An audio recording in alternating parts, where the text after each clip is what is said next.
Ik ben Robert de Ruiter, hoofdredacteur van Software Release Magazine. Hier naast mij zit Suzanne Robertson. Ze is mede-auteur van het boek Mastering the Requirements Process en lid van the Atlantic Systems Guild. Hello Suzanne, welcome. Hello Rob, thank you very much. The Atlantic Systems Guild, what kind of organization is that? It's an unusual organization. We formed it 25 years ago, and the idea was we'd all work for big companies. There are only 6 principals in the guild, and we decided we wanted to have a small organization where all of us could work on making good ideas in systems engineering more accessible. So that covers a reasonably large part of the world, really, and it means that each of us can specialize in different areas. And of course we could become very introspective, as there are only 6 of us, but we do have a lot of colleagues that we work with around the world. So it is still a small group because we are all still very hands-on. We do research, we work on projects a lot, and sometimes we teach seminars, and that's of course what I'm doing here this week. Is there a one and only sensible way to write requirements? I wish there were.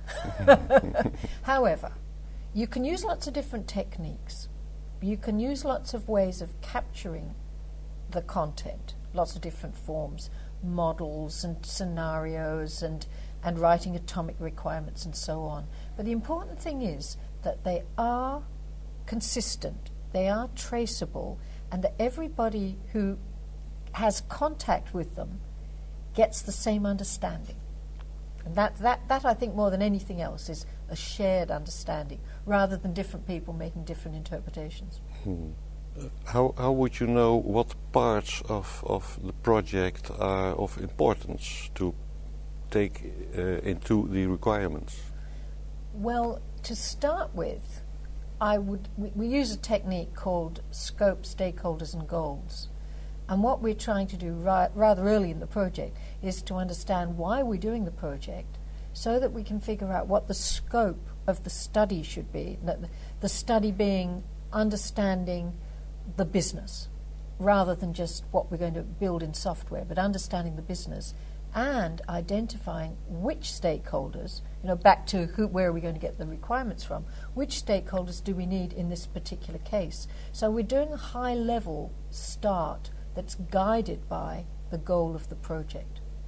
How far should you go in picking the stakeholders? I can imagine that you can enlarge the group of stakeholders as far as you want. Let's take some public project. Is it interesting to have members of the public into your circle of stakeholders when you start a project? Well, you can enlarge the stakeholders and you could include the world, in fact, for every project, which obviously we don't want to do. So we use a stakeholder map to help us to identify the stakeholders that are relevant to the problem or the business that we want to understand. Then the other issue, of course, is supposing that you're building something and you can't possibly talk to everybody. Suppose the members of the public, as you said, are going to be affected by what you build. You can't talk to every member of the public. So you can certainly use representatives. Another technique that's very good, however, is to invent a persona. And what you do is you invent a person with the sort of attributes and a life and a name and everything else, with the sort of attributes that you think are most common in the subset of the public that you're trying to please. This is actually quite a good idea because then you're not trying to please everybody. You're trying to please a specific person, even though you've imagined that person. But that person actually becomes real, and people even start calling them, to meetings and talking to them and so on. Very powerful technique. How much time should you invest in a requirements process?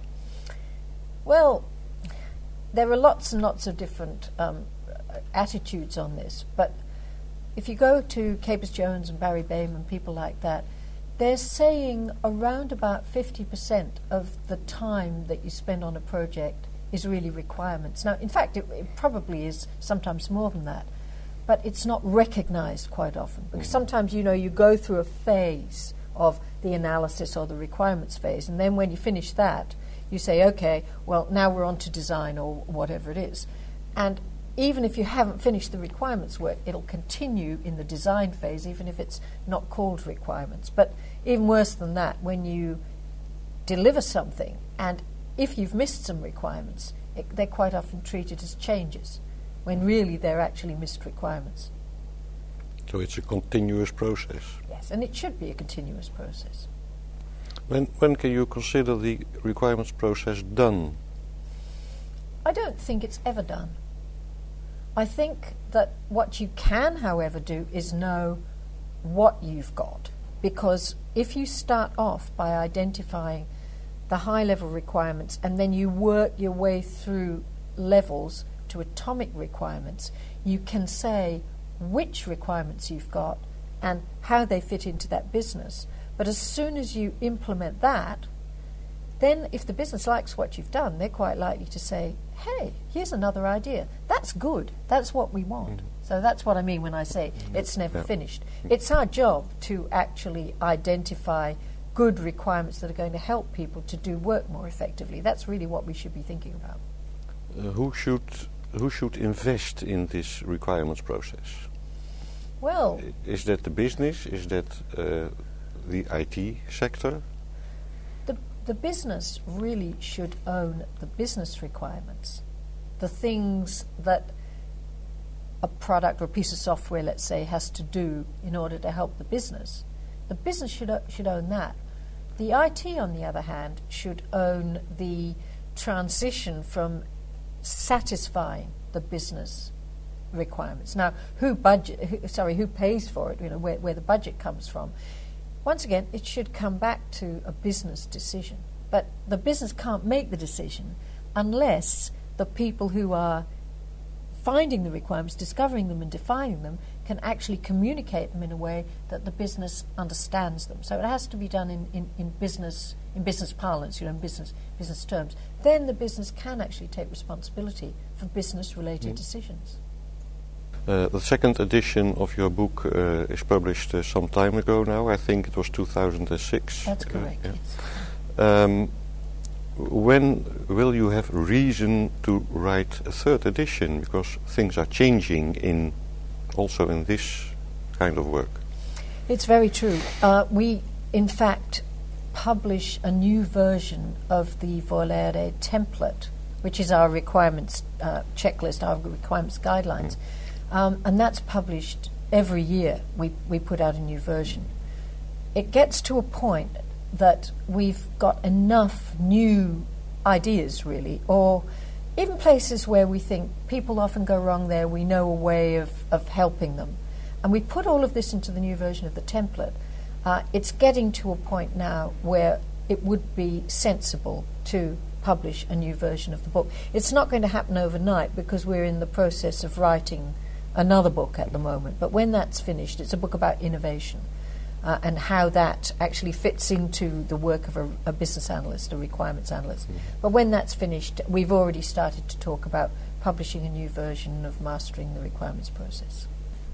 Okay, Suzanne, thank you very much for this interview. It was nice talking to you, and good luck with your workshop tomorrow. Thank you, Rob. Lovely to talk to you as well.